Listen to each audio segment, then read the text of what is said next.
విజయవాడ జీజీహెచ్లో తొలగించిన కారును కుక్క బయటకు తీసుకొచ్చిన సంఘటనపై ఇప్పటికే సంబంధిత సిబ్బందిపై చర్యలు తీసుకున్నామని వైద్య ఆరోగ్య శాఖ మంత్రి సత్యకుమార్ యాదవ్ చెప్పారు. ఇలాంటి ఘటనలు రాష్ట్రంలో మరెక్కడా జరగకుండా చర్యలు తీసుకున్నామని తెలిపారు. ప్రతి విషయాన్ని రాజకీయం చేయటం మానుకోవాలని వైసీపీ నేతలకు సూచించారు.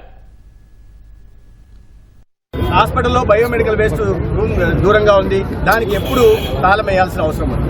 అక్కడ ఒక ఎవరైతే అసిస్టెంట్ ఉంటున్నాడో తాళం వేయకుండా దారం కట్టిపోతే ఒక కుక్క వెళ్ళి తీసేసి యాంపుటేషన్ చేసిన కాలు తీసుకొచ్చి అది చాలా దురదృష్టకరమైన సంఘటన. నేను దానిలో ఇది చేయట్లేదు, కానీ ఒక మానవ తప్పిదం వల్ల జరిగిన దాన్ని ఏదో ప్రభుత్వానికి రుద్దాలని చూడడం సరైంది కాదు. వెంటనే వాటి మీద సంబంధిత అసిస్టెంట్ ఎవరైనా ఉన్నారో, ఉద్యోగులు ఉన్నారో చర్యలు తీసుకున్నాం, సస్పెండ్ కూడా చేయడం జరిగింది. ఇట్లాంటి పునరావృతం కాకుండా వెంటనే అన్ని జీజీహెచ్లలో కూడా జాగ్రత్తలు తీసుకోవాల్సిన జాగ్రత్తల గురించి కూడా చెప్పడం జరిగింది. అదేవిధంగా శానిటేషన్, సెక్యూరిటీ సిబ్బంది ఎవరు ఉంటున్నారు వాటిని కూడా దీంట్లో బాధ్యులుగా చేస్తాం, సూపరింటెండెంట్ కూడా బాధ్యులుగా చేస్తాం. అయితే దీన్ని రాజకీయం చేయాలని చెప్పడం కరెక్ట్ కాదు. ఎందుకంటే అదేదో చాలా విషయాన్ని మర్చిపోతే ఎలాగా.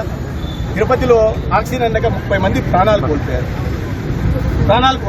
అంత తీవ్రమైన తప్పులు జరిగిన వాళ్ళు వారి హయాంలో జరుగుతాయి. వాళ్ళు దీన్ని రాజకీయం చేసి ముఖ్యమంత్రి గారికి ఆపాదించాలని కాదు. దురదృష్టకర సంఘటన బాధ్యత తీసుకున్నాం. భవిష్యత్తులో పునరావృతం కాకుండా కూడా జాగ్రత్తలు తీసుకున్నాం.